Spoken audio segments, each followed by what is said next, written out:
এক বোন সুবহানাল্লাহ তার দোয়া কবুলের ঘটনাটি শুনলে শরীরের লোম দাঁড়িয়ে যায়। সে ছিল ইউনিভার্সিটির ছাত্রী। সেদিন ক্লাস শেষ হতে হতে সন্ধ্যাও হয়ে গিয়েছিল। ক্লাস শেষে মেট্রো স্টেশনের পাশের রাস্তাটা দিয়ে হেঁটে যাচ্ছিল সে। রাস্তাটা ঘুটঘুটে অন্ধকার, লোকজন নেই বললেই চলে। হঠাৎ করে বোনটি তার সামনে এক দানবাকৃতির লোক দেখে খানিক শঙ্কিত হল। উচ্চতায় তার প্রায় দ্বিগুণ, তার দিকেই এগিয়ে আসছে।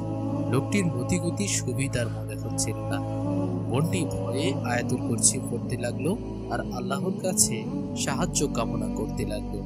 পড়া শেষে দেখলো লোকটা দৌড়ে পালিয়ে যাচ্ছে। লোকটি কেন পালিয়ে যাচ্ছে সে কিছুতেই বুঝতে পারল না। তবে আলহামদুলিল্লাহ, আপদটা তো বিদায় হয়েছে। এর প্রায় এক সপ্তাহ পর পত্রিকায় এক খবর মারফত বোনটি জানতে পারল গত রাতে সেই অন্ধকার রাস্তায় সেই একই জায়গায় এক নারী ধর্ষিত হয়েছে। সে সাথে সাথে পুলিশ স্টেশনে ছুটে গেল। অফিসারদের বলল, গত সপ্তাহে আমাকে এক লোক ধাওয়া করেছিল সেখানে। আমার বিশ্বাস ওই লোকটাই এই কাজটা করেছে। আমি তাকে চিনতে পারবো, আপনারা ব্যবস্থা নিন। অবশেষে তার সহযোগিতায় ধর্ষককে খুঁজে বের করা হলো। এক পর্যায়ে বোনটি ধর্ষককে জিজ্ঞেস করলো, সেদিন আমাকে ফেলে দৌড়ে পালিয়েছিলে কেন? ধর্ষক লোকটি আতঙ্কিত গলায় বলল, আপনি কি সেদিন দেখেননি? সাদা পোশাক পরিহিত বিশাল গড়নের কয়েকজন মানুষ আপনার দুপাশে গার্ড দিয়ে দিয়ে হেঁটে যাচ্ছিল।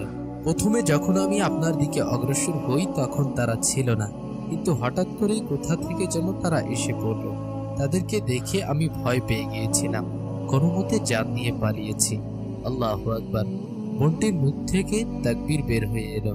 সে বুঝতে পারল এটা একমাত্র আয়াতুল কুরসির মুজিজা ছাড়া আর কিছুই নয়। যাকে আল্লাহ রক্ষা করেন তার ক্ষতি করার সাধ্য কার?